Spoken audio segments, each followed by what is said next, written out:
All right, Victoria, we have to tell the class about the powers of the governor, because we didn't get everything done last time round. Can we do that today? Hi. All right, we have your permission? Well, Mama will be right back. But in the meantime, we'll talk about the governors. All right, so this video is going to be a little choppy, a little kind of, stop and start, because if you remember what I said last week, we don't need to pull from all these 47 slides. I got through a lot of what I wanted to get through last week, so it's just going to be kind of hi. We're just kind of going to be going. We're just kind of going to be hitting some of the extra material, and that'll be it. So the executive branch.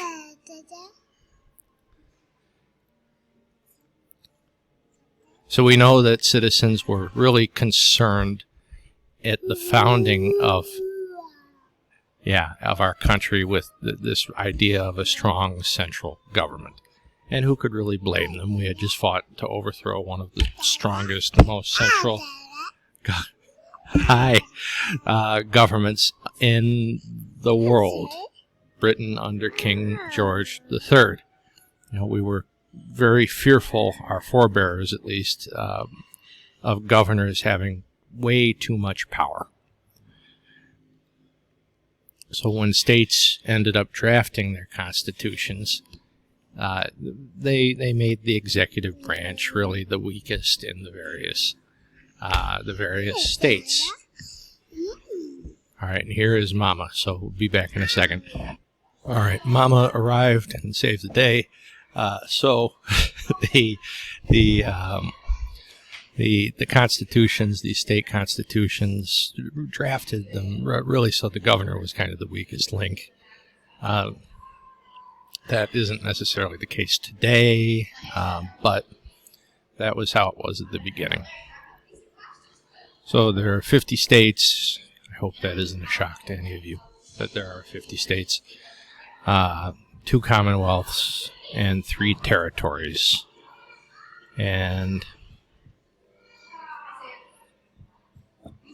governors, really, according to the text, governors are now the most powerful politicians in the state. And in a lot of ways, they are. As we said last week, the governors proposing budgets. They're appointing directors for various state agencies. Like I said last week, there are really the mini presidents. So the governor, the governor is kind of, for all intents and purposes, the president of the state of Illinois. So political culture, which we'll talk about later in the course too, political traditions of each state influence the role the governor plays in state politics. So in Illinois, for example, we need governors to make license plates. So governors break the law and they go to prison so they can stamp license plates. And this influences the role that they play in state politics, as I said. So their leadership style and their personal style also influences the role. So there are more hands-on governors who want, to be part of every aspect of everything, that is going on in the state government. There are others who are very content to let their directors of their various agencies do whatever it is they need to do. It just really depends. And again, it just is worth repeating. The governor is the chief executive officer of the state. They're responsible for the execution of the laws enacted by their state legislatures and for the operation of state departments and agencies. And I know we said that last week. I'm repeating it now. Gee, do you think it's important that you should know this? Hint, hint. So we talked about the governor's role in the budget process. So each year in Illinois, the governor presents the budget to the General Assembly in the spring, and then appropriation bills, which is just a fancy way of saying bills that are for spending money. They're introduced in both chambers on behalf of the governor.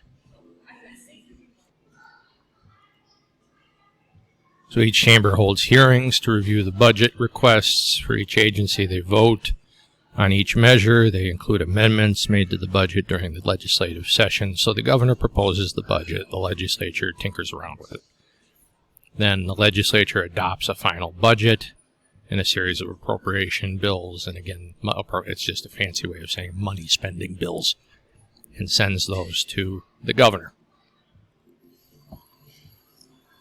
And the line item veto we talked about, 43 state governors have them. We're one of them.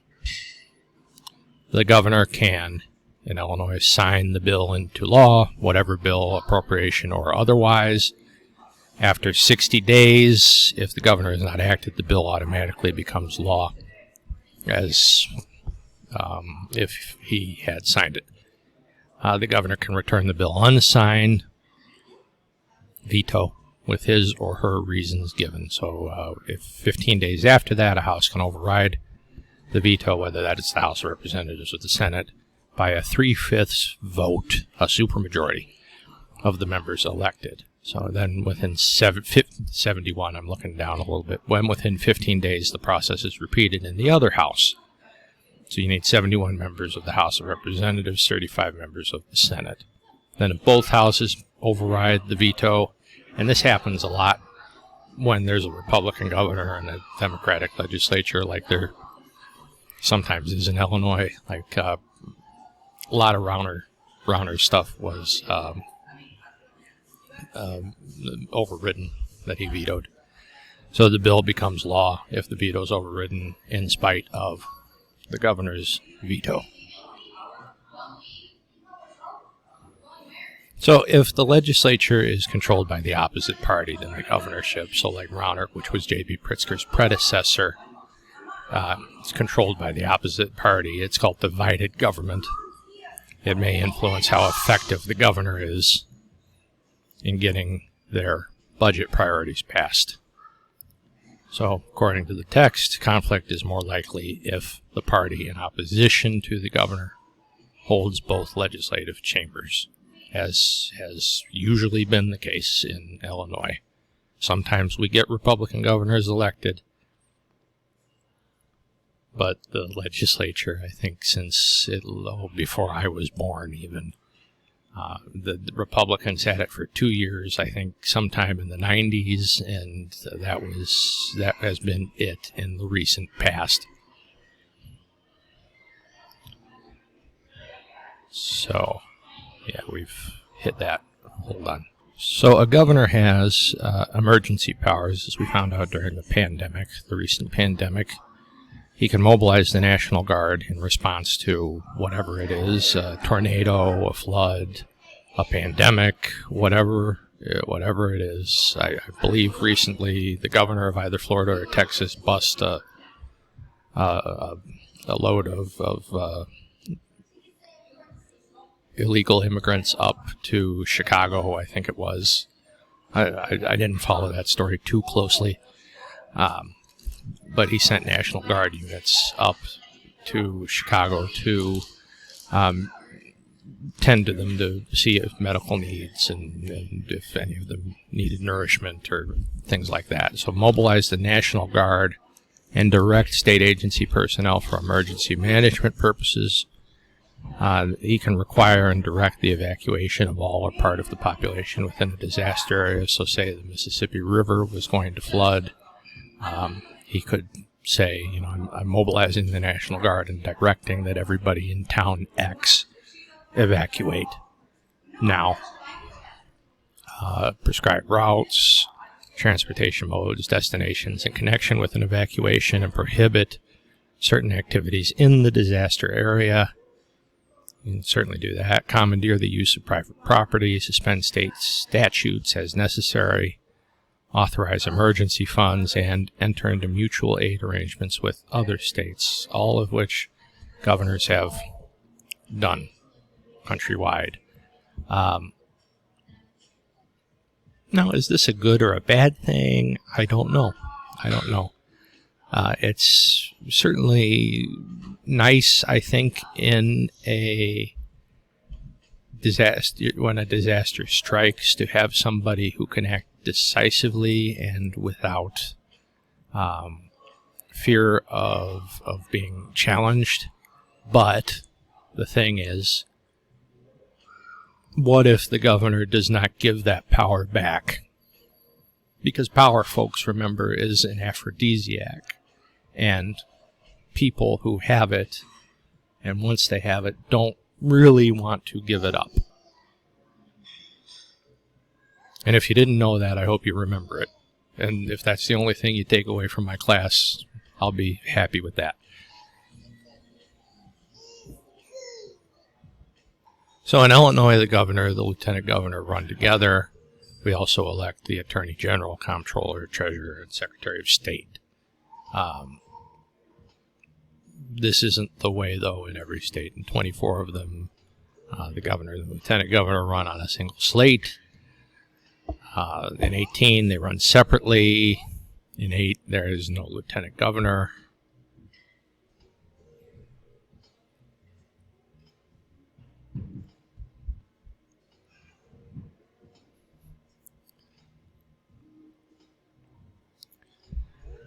In 35 states, the Secretary of State, Attorney General, Treasurer, there are statewide elected officials.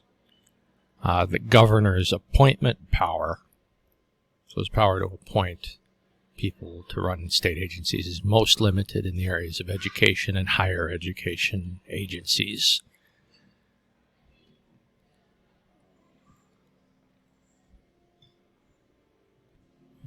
So it is rare for a governor to not be a Republican or Democrat, although it sometimes does happen that they're not. One very notable example that I can think of is Jesse Ventura, who was a very famous wrestler.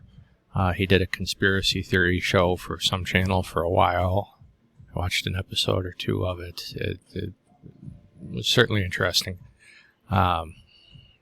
I use the word interesting. You should put that in italics. But he was the independent governor of Minnesota. Most of these guys have had previous government experience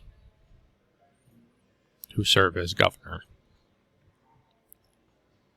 Line of succession. So the lieutenant governor is usually, if they have one, is the designated official who succeeds the governor. In other states, other officials include the Secretary of the Senate, President of the Senate, the Speaker of the Senate.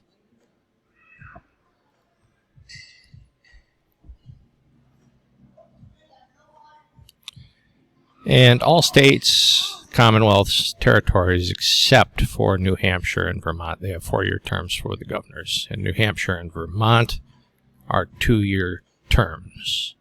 And this might appear as an extra credit question in some future test, assignment, quiz, I don't know. But I am a descendant of Ethan Allen, and Ethan Allen was directly responsible for the founding of the state of Vermont. In 38 states, governors may not serve more than 2 consecutive terms. In half of these states, the governors may run again after a hiatus, but most do not. Now, in Illinois, again, we do not believe in term limits. Term limits in Illinois get in the way of a really good, lucrative gig. So our governors can run and run and run and run and run.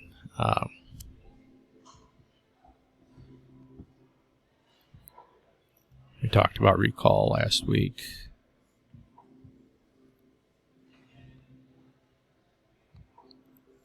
Now, campaign finance reform is an interesting concept. So from 1998 to 2002, this was really the big crescendo of this movement. The cost of gubernatorial, meaning governor campaigns, increased by 63%. That is huge. So one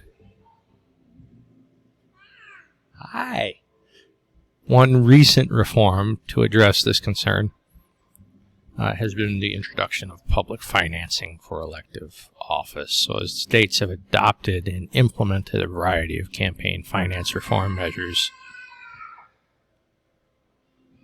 Please view the table at the following link. Okay, this link sometimes works, sometimes doesn't. Let's see what it's going to do today. Nope.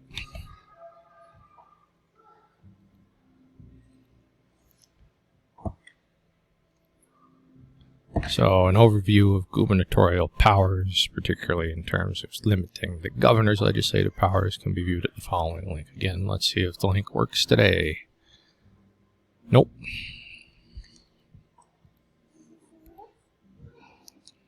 And that is it as far as the governor is concerned. We're going to move over to the legislature next. So, see you in a minute.